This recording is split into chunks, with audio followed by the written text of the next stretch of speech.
I hope you're doing well. My name's Matthew, and I post videos every Monday and Friday. So if you love the tingles,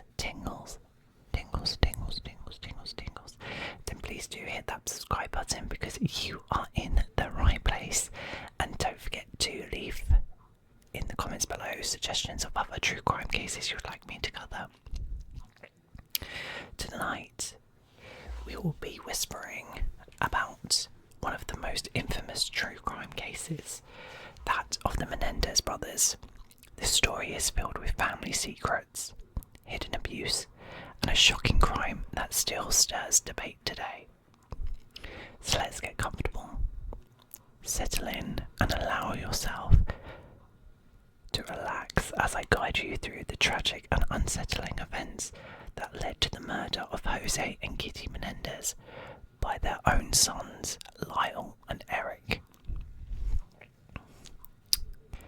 It was August 20th, 1989, on a warm summer night in Beverly Hills. Inside a sprawling mansion on Elm Drive, José Menendez, a successful entertainment executive, and his wife Kitty were winding down the evening, watching TV in the family room. But the peace of the night would soon be shattered when their two sons, Lyle and Erik Menendez, entered the room, carrying a 12-gauge shotgun.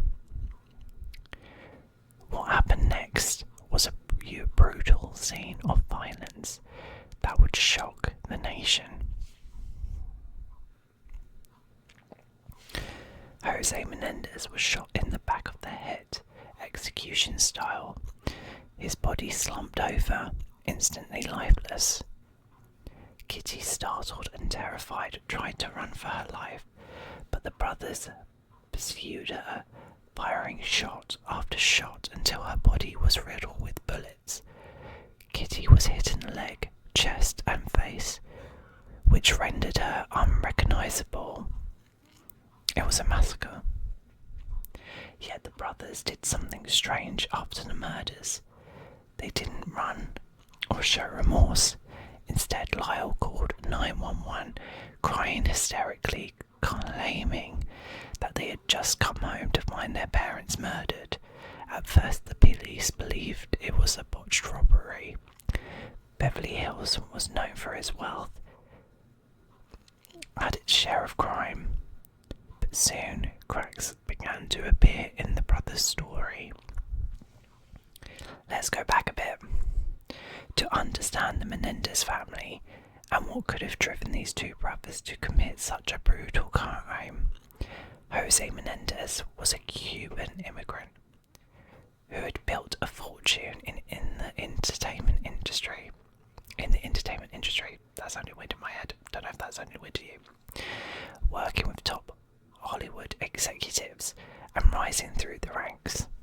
He was known as tough, controlling and ruthless, not only in business but also at home. Lyle and Erik were raised in a life of privilege. They attended elite private schools, lived in luxury and had access to everything money could buy. But beneath the surface, their home life was far from ideal. José was described as a domineering father, controlling every aspect of his sons' lives. From their appearance to their future careers, he pushed Lyle and Erik to be successful, and failure was not an option. The brothers would later testify that their father's demands extended far beyond typical parental discipline. Lyle and Erik claimed they endured years of sexual, emotional and physical abuse at the hands of their father. They described their home as a prison, where they were constantly afraid. Lyle, the older brother, took on the role of protector, while Erik, more sensitive and anxious, internalized the abuse, struggling with guilt, depression and fear. The brothers described their mother Kitty as emotionally unstable. While she was battling depression, addiction to alcohol and prescription pills, they claimed she knew about the abuse but did nothing to stop him. Instead, she turned a blind blind eye, becoming a passive enabler. Over time, the pressure inside the family built up to a boiling point. The brothers would later say that in the weeks leading up to the murders, the abuse intensified, and they feared for their lives. Erik claimed that his father had threatened to kill them if they ever revealed the family's dark secrets. The fear became unbearable, and they believed they had no way out. On the night of the murders, the brothers left the house after committing the crime and drove to a nearby movie theatre. They bought tickets to see Batman as an alibi. They then went to meet friends and establish a false timeline to distance themselves from the murder scene. It was a calculated move, but their actions after the murders were what really raised suspicion. Rather than showing signs of grief, Lyle and Erik began living lavishly off their parents' fortune. They spent hundreds of thousands of dollars in just a few months. Lyle bought a Porsche, a Rolex, and designer clothes. Erik hired a tennis coach and entered tournaments, spending his time travelling and indulging in luxury. The police began to wonder, how could grieving sons act like this? The truth began to unravel when Erik confessed to his psychologist, Dr. Jerome José. He couldn't bear the guilt anymore and told Dr. Jerome about the murders in detail, but the confession wasn't kept confidential. Dr. Jerome's girlfriend overheard the sessions and went to the police. That's when everything came crashing down for the Menendez brothers. In March 1990, Lyle and Erik were arrested, and soon the details of the crime and their family's dark secrets were splashed across every news outlet. The trial began in 1993, and it was a media circus. The defense took a bold approach, presenting the brothers not as cold-blooded killers, but as victims of years of severe abuse. Lyle and Erik testified about the sexual abuse they endured. They claimed their father manipulated and controlled every part of their lives, subjecting them to horrific acts behind closed doors. Their testimonies were emotional, and at times the brothers broke down in tears. They explained that the murders were a final act of desperation, believing that killing their parents was the only way to save themselves. But the prosecution had a different theory. They argued that Lyle and Erik were motivated by greed. José and Kitty's estate was worth millions, and the brothers stood to inherit everything. They pointed to the brothers' extravagant spending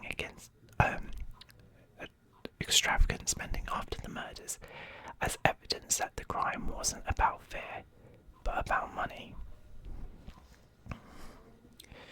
The first trial resulted in 2 hung juries, with jurors unable to agree whether the brothers were victims of cold-blooded killers or cold-blooded killers. In 1996, a second trial was held, but this time the defense was not allowed to present the sexual abuse allegations in the same way. The judge ruled that this defense could not justify murder.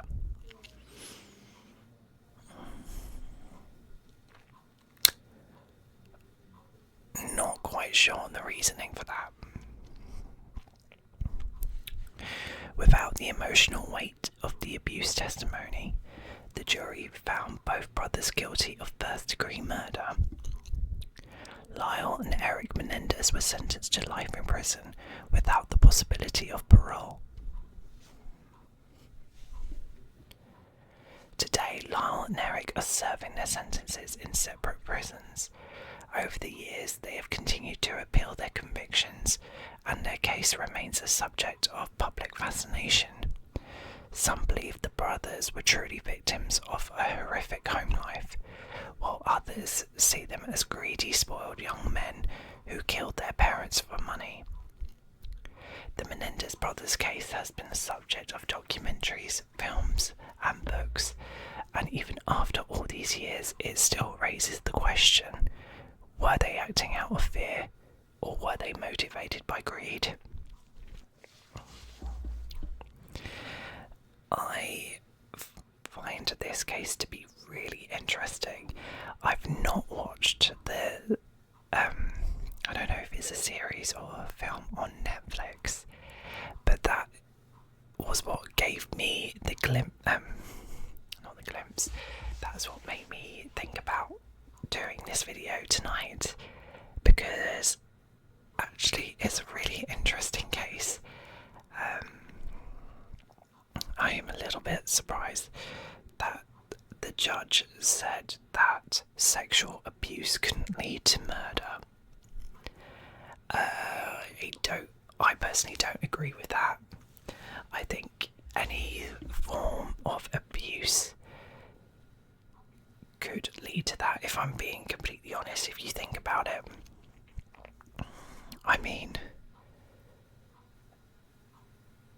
there are many types of abuse, but abuse can drive people to do unthinkable things.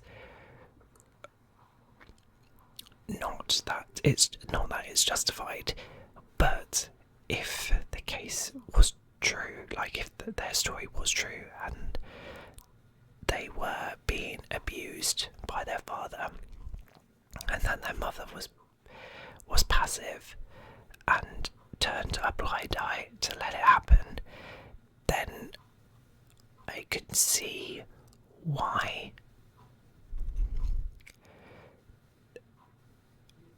I could understand that defense. If I'm being honest, if I'm trying to put myself in that mindset of a juror, I would believe that it could drive someone to do that, extreme or not, fight or flight. Someone could push someone just that too far. You don't know what's going to happen in that moment, whether or not it was justified or not. The way it was done, though, I don't know. Isn't it weird?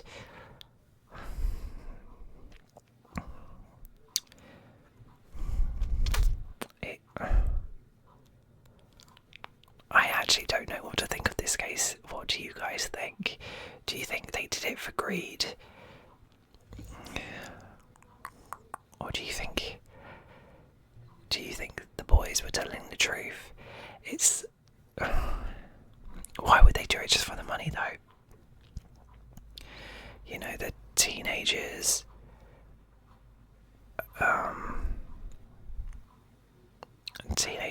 oh wait, gotta go to college. They would have had that freedom there, wouldn't they? Or would they not?